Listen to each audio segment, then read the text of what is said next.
It all started with a mailbox, not just any mailbox. But a really heavy stone thing my dad Henry made with our family's cow. Ranch symbol before he got sick and died. I wanted to move it 3 feet closer to the street to help our old mail lady, Miss Clara, who was having trouble reaching it from her truck, a nice thing to do. I thought just being polite, I had no idea. Those 3 feet would start a huge fight that would show us a sneaky plan that could ruin our whole neighborhood. The problem started the second I put the chain around the mailbox bottom car tires, made loud sounds, and out jumped Linda Harper, our neighborhood boss lady, and the person who thinks she runs Fairview Heights. Her white car wasn't even parked right before she was yelling, "Stop right there, that belongs to the neighborhood." Her face was already that angry red color that meant big trouble. I wiped the sweat off my face and tried to stay calm. "Linda, it's just 3 feet and it's on my land." Her eyes got small as she poked at her phone. "We'll see what the cops say about this breaking stuff in just a few minutes," she was shouting into her phone. "I need police officers right now. Someone's breaking neighborhood stuff," I said quietly. 3 feet, just a tiny distance, Linda, but she was going to turn it into a big fight. "Police officer Daniel Brooks showed up looking like he wanted to be somewhere else." "The mailbox thing again, Linda," he said with a big sigh, not even hurrying out of his police car, I guess. This wasn't her first time doing this. Linda shook with anger. "He's messing up our neighborhood. Arrest him." Daniel walked over slowly, looking at the mailbox now. "Exactly. Nice. 3 feet closer to the street, James. What's happening?" Nice. I told him about Miss Clara. Showed him my land papers on my phone, and showed him the mailbox was still 10 feet inside my yard. He nodded, wrote some stuff down, and looked at Linda. "Lady, there's nothing wrong here. It's his mailbox, his land." Linda's face turned dark purple. "I'm the neighborhood boss.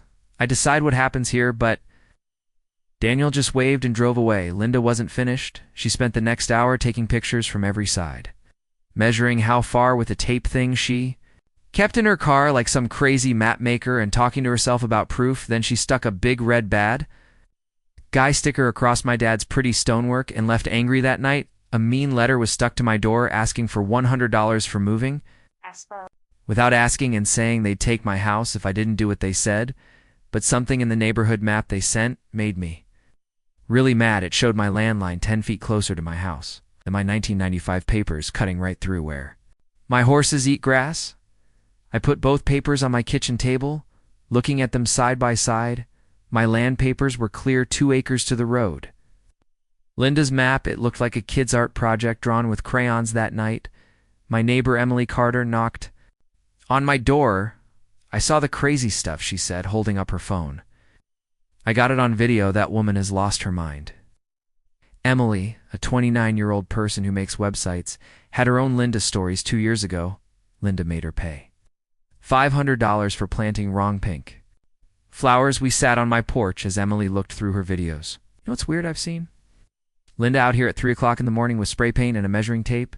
She showed me a blurry camera picture of Linda marking something near my fence. "James, I think she's redrawing landlines all over the neighborhood." I looked at Linda's map, seeing the crayon-like lines under her copied official paper. Emily moved closer. "Is that real crayon?" she whispered. I took pictures of every page, knowing I'd need proof. Then I saw a symbol in the corner of one page. House building companies. "Mark Emily Wait, a house building company symbol on a neighborhood map." Her eyes got big. We both knew this wasn't just about a mailbox. Linda was up to something huge. Linda called 911 7 times that week, each lie worse than the one before. Day 1, illegal building for moving the mailbox. I almost spit out my coffee when Daniel drove up again.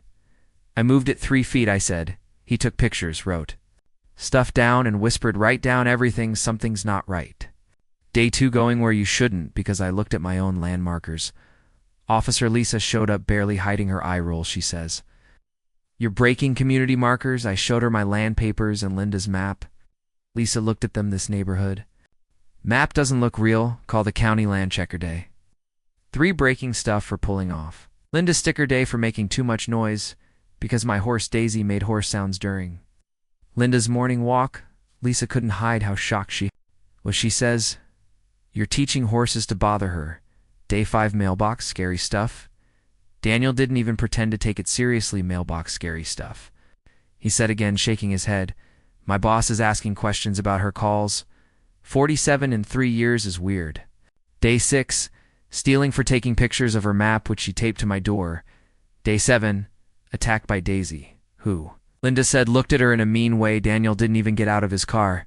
"James, we've been here 7 times. My boss is not happy," Emily wrote down everything, putting videos online called Neighborhood.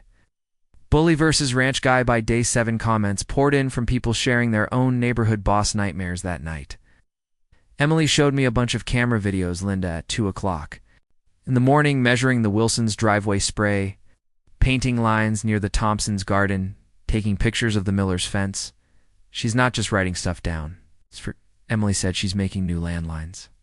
I looked at Linda's map compared to the spray paint marks. They matched perfectly. "Look at your ranch," Emily pointed out. Her map takes half an acre marked as neighborhood shared space.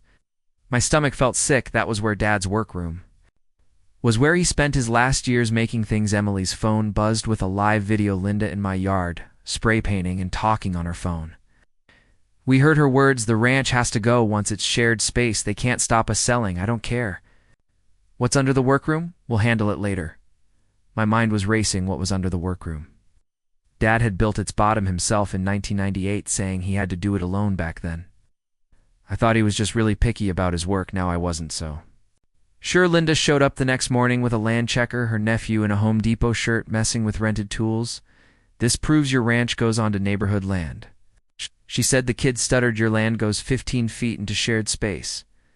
Stared, "That would put my kitchen in neighborhood territory." He mumbled about metal things messing up measurements. I pulled out my phone, looked it up, and said, "There's no land checker by his name licensed in Texas. They ran away like they'd robbed a bank." But Linda kept calling 911. My horses were illegal farm animals. The mailbox was a business sign because of Dad's carved symbol. And then, really serious, she said, "I'd threatened to hurt her while I was at a work meeting in Dallas with hundreds of people who saw me." Daniel called it misusing emergency phone calls. Then George Miller, a retired county land checker and war soldier, knocked on my door. "Your dad hired me in 1995. He said, spreading out his original land survey. "Someone's moved every marker on this street." Pictures showed stakes moved between 2018 and 2020. After Linda became neighborhood boss, she'd stolen 5 to 10 feet from each house, creating an acre of fake neighborhood land. George said Emily ran in with her computer. "Look at this, county records." Showed Linda's company, Harper Holdings LLC, sold $200,000 of neighborhood land to herself. An email to a house builder said Phase 1 done, ranch buying next. Another recording from a neighborhood meeting caught Linda saying, "Once the ranch is going over our land, we make them sell." The old man was smart to put that workroom there, but James doesn't know what's under it. Dad had built it to protect something Native American old stuff. I learned later from a 1998 survey he'd paid for. Linda wanted to tear it down before anyone could look. Saturday morning, Linda brought 20 neighbors to my yard like an angry crowd, loudspeaker in hand. "This is what happens when strangers ruin our way of life," she yelled. I stepped onto my porch, coffee in hand, as Emily recorded. Linda listed my bad things, the mailbox, Daisy's horse sounds, checking my own markers. But people started wondering what they were doing. Mrs. Chen asked, "What are we doing here?" Linda got confused. I spoke up. "Linda, are those emails you sent to Harper Holdings?" Face changed lots of colors. Emily showed the emails. Phase 1 done, got 800 square feet through landline changes. Bennett Ranch is the problem. The crowd made surprised sounds. Another email showed a $5 million house building deal with Linda, asking for a 10% finder's payment. Neighbors realized they'd lost land to her sneaky plan. George showed his surveys proving Linda stealing when she said, "My workroom hid poison stuff." I said back, "Dad found old artifacts in 1998 and kept them safe. You want to destroy them for money?" The crowd turned against Linda. She ran, leaving her loudspeaker behind at the emergency neighborhood meeting. Linda acted like the victim, saying I'd taken over, but I showed her emails in the 1998 survey. Officer Daniel said Linda was being looked at for lying and stealing. When I showed the old artifacts, her fake tears stopped. Lies, she screamed, but her own email admitted workroom tearing down important historical protection would stop the project. The room went crazy, Daniel added. 47 fake 911 calls to the proof. Linda was voted out screaming, "You'll be sorry about this." She took me to court for $50. Zero saying I said mean lies about her, but Daniel gave me a folder. 20 calls about me alone, including one where Linda took pictures of me spreading Dad's ashes, calling it illegal dumping she'd snuck onto my land. 15 times, always near the workroom. At the county land checker's office, worker Martha showed me Dad's 1998 survey registered with the government and can't be changed. Linda had tried making fake new papers, then my lawyer. Rachel Evans found $300. Zero and fake liens Linda filed to make me lose my house at another neighborhood. Meeting, we said her liens were fake. A scary call came. Linda's money problems are your problem now. I found a paper Dad filed before dying. Our ranch included land where Linda's house was. She owed us $500. Zero and back rent in court. I put out the 1995 survey against Linda's crayon maps. Neighbors yelled as they saw their stolen land. Rachel showed Linda's emails and Daniel's call records. Linda said, "I hid old artifacts illegally, but I showed Dad's survey protecting them." The judge threw out her court case, told her to pay my lawyer money, and sent her to be arrested as Linda was taken away in handcuffs screaming, "I'm the neighborhood boss." The crowd cheered that night. We had a party by the Mailbox. George, now temporary boss, got rid of the neighborhood group. I split Linda's $400. Zero and fake money among neighbors. A young couple came over with papers showing more of Linda's fake lines. Her leftover mess was clear. She'd taught us to fight back 3 feet. That's all it took to show crime gang stuff. Dad always said small things. You do have big results. As I touched his mailbox, I knew things were fair, but Linda's scary words stayed in my head. Her partners don't accept losing. How many other neighborhoods were fighting their own? Linda's. For now we were free, but I couldn't stop thinking that the fight wasn't over.